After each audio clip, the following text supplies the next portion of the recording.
games where the Leafs come back and win more fun than the ones where they blow a lead and win anyway. Because even before they blow the lead, you anticipate that they're going to do it. And then when it happens, it feels awful. But when they're behind, you hope that they come back, and then when they do, it's fun. Yeah, but like, it's the same score. Yeah, you know that, but your brain doesn't. It's just a milk bag in your head. Let's go! Ladies and gentlemen, it's a little ridiculous. Good boy. Play all the hits! Left, Toronto Maple Leafs. Let me finish. How am I supposed to go to bed after watching that? I'm quite hyped. With you wherever you are, welcome to LFR. Leafs win 6-4 over the New Jersey Devils. No victory puppies this time because Iggy passed out, laughing at the worst covered 2-on-1 of all time. Damon Severson is always in Leafs trade rumors, and I gotta say, he'd fit right in. In all seriousness, he shoots right-handed, and I would appreciate that, but this is at least the second game in recent memory he's just handed to the Leafs. You think this was bad? The last time he handed it to the Leafs, he scored on his own net in overtime. He's already a Leaf. Right here. Oh my goodness, let's talk about this carnival. You know what? I really enjoyed this game. I did. Like, start to finish. That's a lie. At the end, I really enjoyed it. The beginning of the game was less stressful because how do we all feel? Okay, Andreas Johnsson scoring. We know that. If Jimmy Vesey scores, ooh, yeah, that one hurts. And young goaltender Akira Schmid, no NHL wins in his career. Oh, you know one is coming tonight. And would you look at that? 47 seconds in. What took you so long? The Devils take the lead. But before we get to that, the reason this was less stressful is everyone was looking at this game like an easy Leaf win, except Leafs fans, because we know better. For most teams, the things that I listed are good things. But no, it's doom, impending doom. But because of that, and the fact that the Leafs have been so sloppy all throughout the month of January, and still pulling off wins somehow, and we know they're actually going to start playing games consistently after the All-Star break, I decided, you know what? This game and the next game against New Jersey, I don't care how they win. Do not care. Win at 9-8.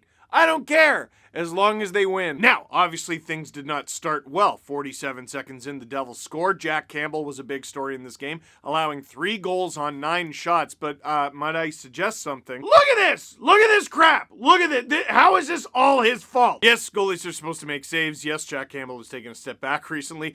Dude, the defense is terrible. It's terrible. I say it every video. I say it every podcast. It is not playoff ready at all. Even if it's healthy, I'm skeptical. Curly? Without Jenga in the lineup? Without Jake Muzzin in the lineup? Brrr, the whole thing falls down. Dude, even he hasn't been having a very good season, so that leads me to believe you can't really use it as an excuse, and it's just not good enough! Like, okay, is Jack Campbell playing poorly, or has he merely stopped being superhuman for a while? In the season leading up to Jack Campbell getting voted into the All-Star game, I think he ranked 2nd in the NHL in goals saved above expected. Basically, based on what the team in front of him provides in terms of defense and scoring chances allowed and shots, etc., he saved the 2nd most goals in the league above expected. The only guy who was better is Igor Shesterkin. I believe that was moneypuck.com that had that one. I don't know if this is Jack Campbell playing poorly or just the regression gods taking back what's owed. Then again, 2 things can be true at once. But don't worry, bad start. The Leafs started playing better right away. That's a lie. The cheapest real estate in the Greater Toronto Area remains the front of the Leafs net. Please move someone. Stop it. Move someone. Don't wave at them with your stick. Move them! First one was Zaka, this one's Boquist, the Leafs down 2-0 early. That's nice. Nearby, Austin Matthews can be heard letting out the deepest sigh before he gets into a phone booth. Speaking of bad defense, who told you that's how you stop Austin Matthews? He scores, and this is usually where I would say the Leafs have life, but they didn't. No, it was pretty much just Matthews for a while. You want proof? This is the Leafs' 4th line with an offensive zone draw. That's good. This is the New Jersey Devils scoring 7 seconds later. But comes to the blue line, Liljegren swats at it, misses it, takes a penalty on Andreas Johnsson, who goes on a 2-on-1 and buries it because of course he does. That was the space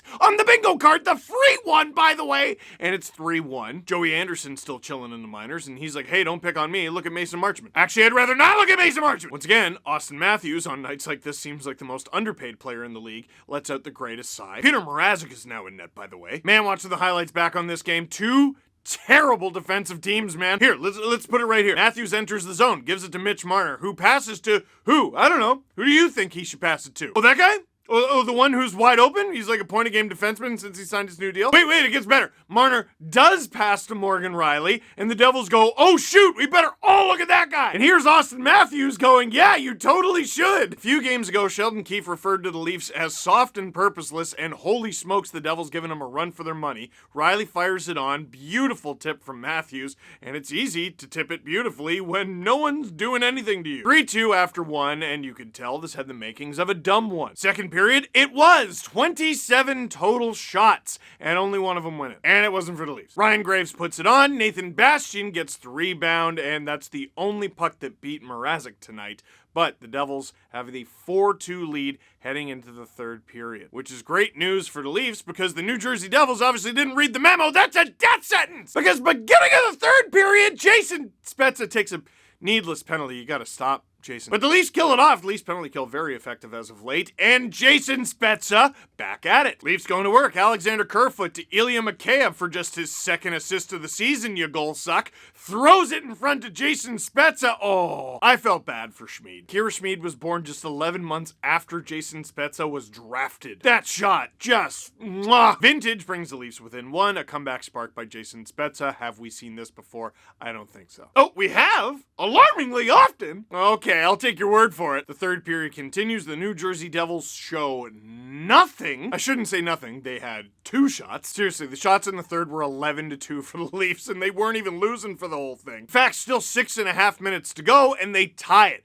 Matthews off the draw. Bunting doesn't get an assist here. There were a couple plays in this game where he probably could have gotten an assist, but he's just a really effective player on the play instead, which is also good. Because Bunting helps screw up the scramble off the faceoff. Matthews collects his own faceoff, gives it to Mitch Marner, who has scored in 6 straight games. Matthews assist 21, Marner goal 12. Oh my goodness. Things you notice when you shoot night of videos. Believe it or not, the Leafs force overtime. You thought! Because Andre Kasha takes a tripping call on Jack Hughes. Bad, Andre. We don't like that. But then, Devils working the puck at the point. Alexander Kerfoot just flicks at it, gets enough of the puck to knock it off the stick. And you see, there's a split second Mikheyev's not sure if he should go. And he can afford to take that split second because when he goes, he goes! That's why they call him Cobra! When he strikes, he gets you! But even though Kerfoot has got it, he's calm, he's cool, we know he's a good playmaker. And Ilya Mikheyev is fast. We know he's one of the fastest Cobras on earth.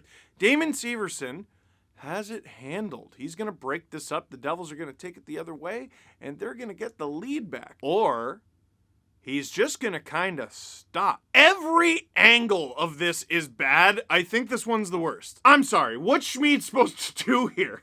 He's... What is he? Come on. He's squared up to Kerfoot because he's like, all right, my guy's got the other guy. They tell you to do this, don't they?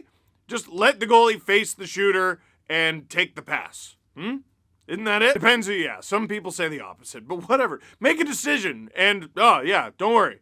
I got him. I'm gonna get Alex Kerfoot. And Severson just sort of pizzas when he should have French fried. Look really close. Even Mikheyev can't believe it. His stick's not even on the ice. That's shocking. That might even be in Dangits. I don't know. It just goes from bad to worse. Devils try to tie it. Ryan Graves takes a cross-check on William Nylander. That's the exact kind of cross-check they said they were going to get rid of at the beginning of the season. Sort of went away for a while. They called that one. Because they're on the penalty kill, the Devils aren't able to pull Schmid until there's like 45 seconds left. Matthews fires a dart down the ice, and any other player, I'd say, don't do that, it's gonna be icing! But it's Austin Matthews, completes the, give me that. He completes the hat trick, and the Leafs win. This is dumb, but it's fun. Questions? Actually, here, we'll start with this. It's not a question, it's just perfectly sums up why Leaf fans are out of their minds. The Leafs went 8-2-1 in January, and they were having a bad month, LMFAO. That's it. Why do I do videos? Why do I do a podcast? She nailed it. They play like garbage and won almost all the time. Vin Mania.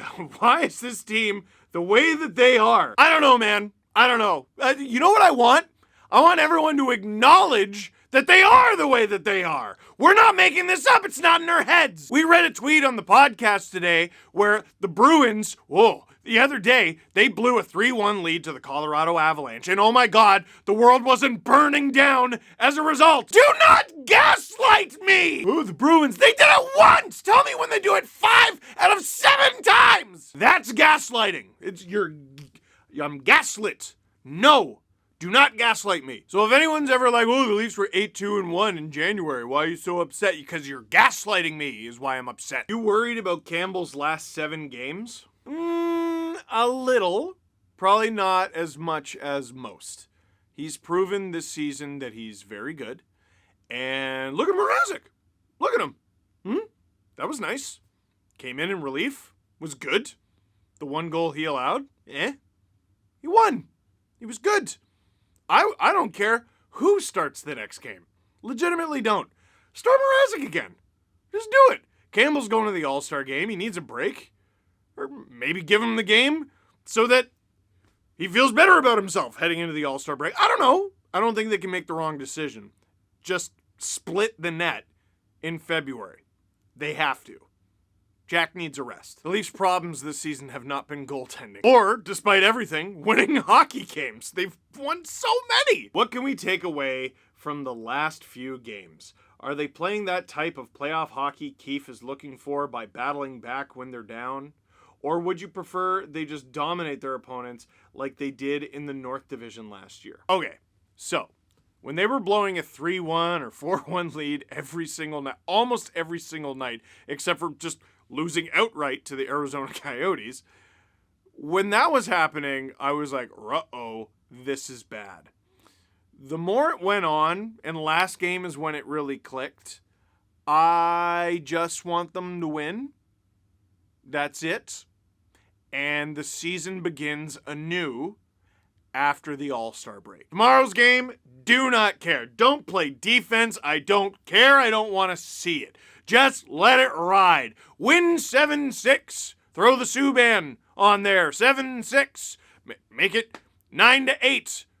Who wears 98? I don't care. Just win. The Leafs have to hit the ground running February 7th. The Leafs have 12 games in February, and one of them is in the first 6 days. Then it's the All-Star break. February 7th, they come back against Carolina, which is so much fun.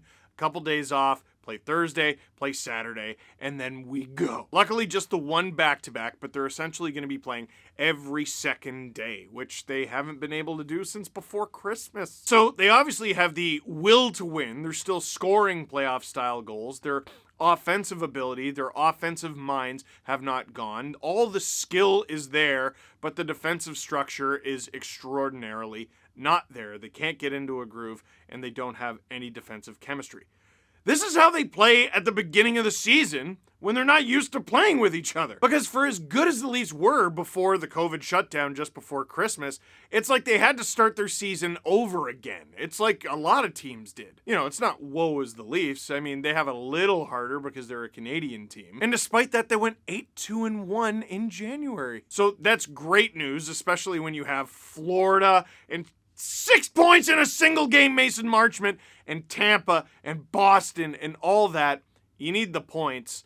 We'll worry about the structure after the All-Star break. I'm not kicking the can down the road. I'm kicking the can literally one game down the road. One.